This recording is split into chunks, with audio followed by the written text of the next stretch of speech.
Halo guys, ketemu lagi bareng gue Agus. Kali ini gue mau kasih lihat ke kalian sedikit unboxing dari Galaxy S10 Lite. Ini seri Galaxy S10 tapi yang paling terakhir keluar. Ini keluarnya tahun 2020, awal tahun kemarin, dan sekarang diskonnya udah lumayan. Jadi gue ada kesempatan nyoba karena seperti biasa ada yang nitipin beli. Yang ini varian yang gue punya, ini yang warnanya Prism White, terus juga ROM 128GB, RAM-nya 8GB. Ini kodenya SMG 770F. Ini udah dual SIM juga ya, pasti hybrid tentunya. Terus di sini udah resmi IMEI-nya Indonesia, udah terdaftar, udah garansi sign gitu. Kalian bisa dapetin harga ini sekarang lagi lumayan turun, itu di bawah 8 juta ya, 79-an persisnya. Boxnya seperti biasa kayak gitu-gitu aja si Samsung. Kita buka aja deh langsung.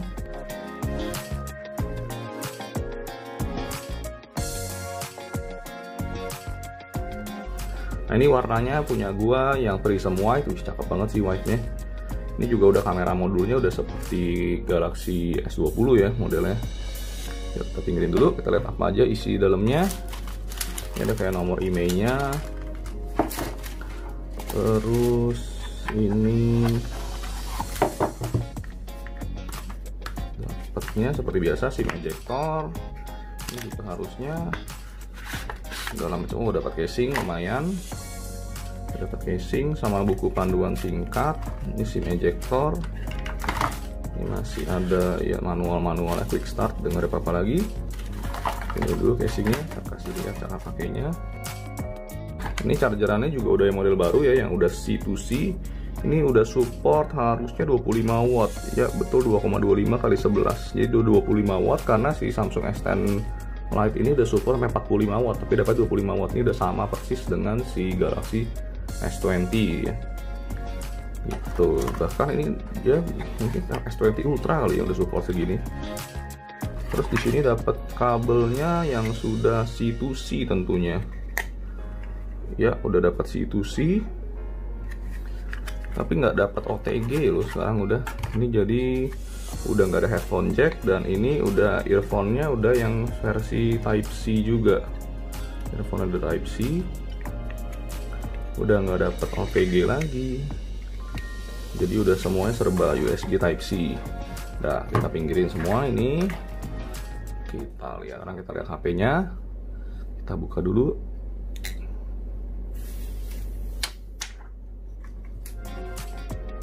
Jadi di sebelah depan udah nggak ada plastik cover lagi ya, bener-bener udah cuma bagian belakang doang. Depannya ini udah kepasang anti gores lumayan. Anti goresnya sih mungkin biasa aja, tapi ya better than nothing lah ya, dia belum main tempered. Tapi kan emang sejak si Galaxy S10 terakhir juga udah kayak gitu. Ini jadi handphone sih gede banget sih, feelingnya agak apa ya, mungkin mirip-mirip sama A71 ya, karena di bagian belakang ini masih plastik tapi dimodelin kayak kaca gini. Terus depan ini benar-benar udah flat banget, udah nggak ada lengkungan sama sekali. Di kanan ini tombol volume up sama power. Terus di atasnya nggak ada apa-apa, cuma sensor-sensor aja. Ini buat SIM card. Di sebelah kiri. Terus di bawahnya udah ini aja USB-C sama si ini aja udah speakernya ya. Jadi dia udah nggak ada yang namanya headphone jack. Terus kamera belakangnya di sini lumayan gede. Ini ngingetin sama S20 atau mungkin A71 kali ya sebagian orang bilang. Ini kamera jadi modulnya pun udah beda sama S10. Ini udah sekarang 48 megapiksel yang udah support namanya Super Stereo IS katanya. Ini jadinya udah nggak ini ya, udah bukan dual pixel lagi ya yang variable aperture ala S10. Terus di sini kamera ultra wide sama 12 megapiksel masih sama biasa, dan yang terakhir ada kamera makro, dia nggak pakai telefoto. Di sini pakai kamera makro. Kita coba nyalain aja langsung. Ini handphone sih dibilang light tapi nggak tahu ya apanya yang light ya. Baterainya 4500, lebih gede daripada S10 Plus. Terus juga prosesornya di sini pakainya udah Snapdragon yang 855 malah bukan Exynos. Kalau yang versi S10 Indonesia kan semua dapatnya Exynos. Nih Snapdragon kan lebih bagus ya. Kalian kan harusnya tahu lah semua, walaupun memang setingkat tapi kita taunya ya, gua sih minimal gua taunya emang Snapdragon lebih bagus sih. Jadi ini lumayan banget kalau emang kalian lagi nyari handphone yang kayak S10, tapi mendingan beli ini sih dibandingin S10 yang bener-bener biasa ya, mendingan S10 Lite ini sih sekarang. Gue masukin password dulu sebentar. Nah ini jadi tampilan awalnya kayak gini. Ini sih layarnya memang tajam, tapi mungkin belum nggak dual nggak dynamic AMOLED deh, jadi berasa kayak emang rada beda sih kalau udah kebiasaan matanya ngelihat yang dynamic AMOLED. Ini masih super AMOLED aja, tapi mungkin ini karena dia punya display nggak di modelin. Nah bener kan dia belum vivid. Nah kalau udah vivid bagus nih, dia baru datang dia kasihnya natural mode-nya. Terus di sini yang penting gue mau kasih lihat ke kalian kalau namanya program CPU-Z nih, buat lihat dia isinya apakah seri Snapdragon. Nah bener, ini Snapdragon ya, keluar Snapdragon 855 2,84 GHz. Jadi ini mantap banget, Antutunya pun ini lebih tinggi daripada yang seri si Exynos ya 980. Jadi gue seneng banget sama S10 Lite ini karena menghadirkan Snapdragon. Padahal kita kalau lihatnya Note 10 Plus aja dikasihnya Exynos. Jadi ini menurut gue sih lebih bagus ya buat secara chipset. Terus kalau layar no problem sih. Ini setelah gue rubahkan ke Vivid juga hampir nggak bisa dibedain ya. Boleh bilang Dynamic AMOLED atau Super AMOLED. Paling yang mau gue cobain ini kali ya, si speaker deh. Speaker katanya di sini cuma single speaker aja, jadinya agak-agak gimana gitu.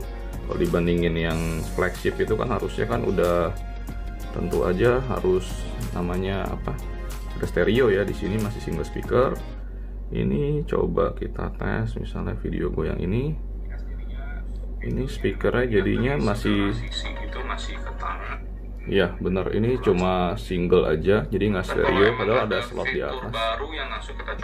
Layar ya udah puas lah ya, kualitas Samsung AMOLED-nya udah di atas rata-rata, walaupun memang cuma bukan yang sampai QHD ya, AMOLED-nya pun udah cukup tajam kelihatan kualitas layarnya. Paling kita mau cobain lagi, coba pakai casing deh. Cobain casing, dapat casing jelly kayak gini lumayan, jadi udah nggak perlu cari-cari casing lagi. Udah cukup mewah. Paling yang terakhir kalau mau kasih lihat ke kalian kameranya nih. Ini kamera, jadi di sini teknologinya tadi gue udah bilang ini ada berbeda. Ini kualitasnya kayak gini, dia 48 megapiksel aja, terus ada ultra wide. Terus dia jadi super stereo IS bilangnya. Jadi dia nggak ada telefoto, tapi dia malah ada lensa makro. Coba pakai makronya itu gimana ya?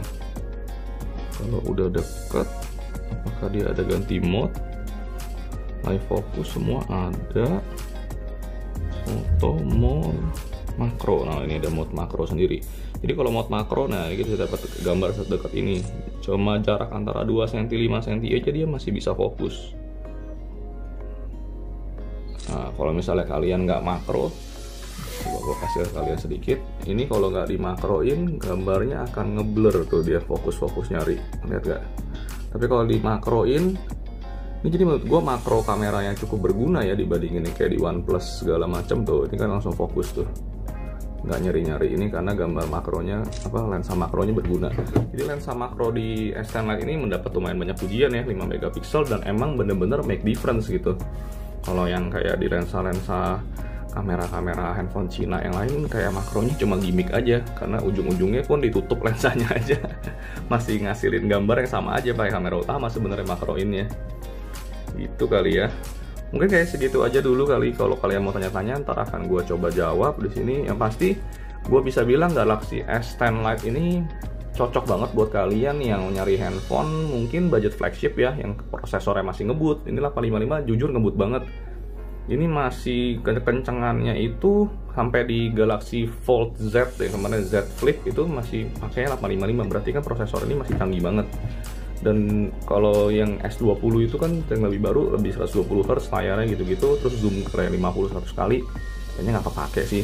Menurut gue ini handphone yang flagship, budget cukup, dan kategorinya udah maksudnya memenuhi semua check all the box lah ya. Mungkin kekurangannya cuma nggak ada wireless charging sama nggak IP rating, tapi buat orang yang nggak begitu matanya sensitif banget dengan 120 Hz ini udah lebih dari cukup sih. Dibandingin cari-cari budget flagship yang ala-ala Cina gitu, mendingan sih ini ya, jelas. Itu aja dulu. Gua Agus, this is Tera Gadget Review. See you next time.